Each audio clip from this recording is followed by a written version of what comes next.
Good afternoon. My name is Brad Trammell. No cultural figure has ever been issued their death certificate as many times as hipsters.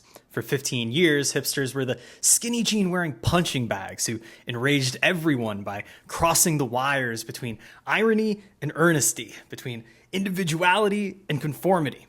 Hipsters were the canvas onto which everyone projected their conflicting ideas about what was wrong with young, college-educated people living in the city. Many presume hipsterdom died off, but they're wrong. The social habits hipsters created are the background software we're still running on today.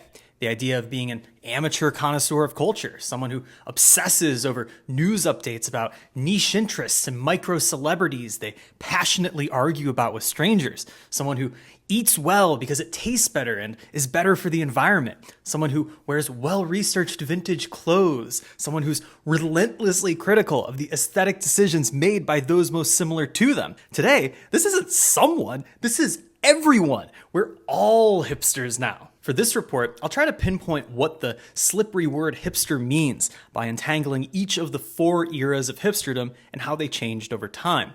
To do so requires looking back at the origins of hipsters in the 90s, when Americans were granted digital access to culture just as the service economy encouraged us to commodify our lifestyles. I'll recount the rise and fall of the companies that defined this lifestyle, from Pitchfork to Vice Media to American Apparel, to understand the relationship between hipsters and their corporate representatives. With the onset of social media, hipsters found it necessary to represent themselves, and were heavily influenced by the hipster runoff and party photographers. From here, I look at the public's hatred of hipsters for reasons both real and imagined.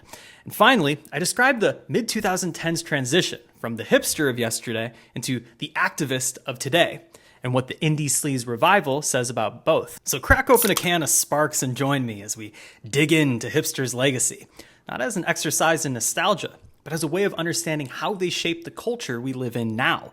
This is the Hipster Report.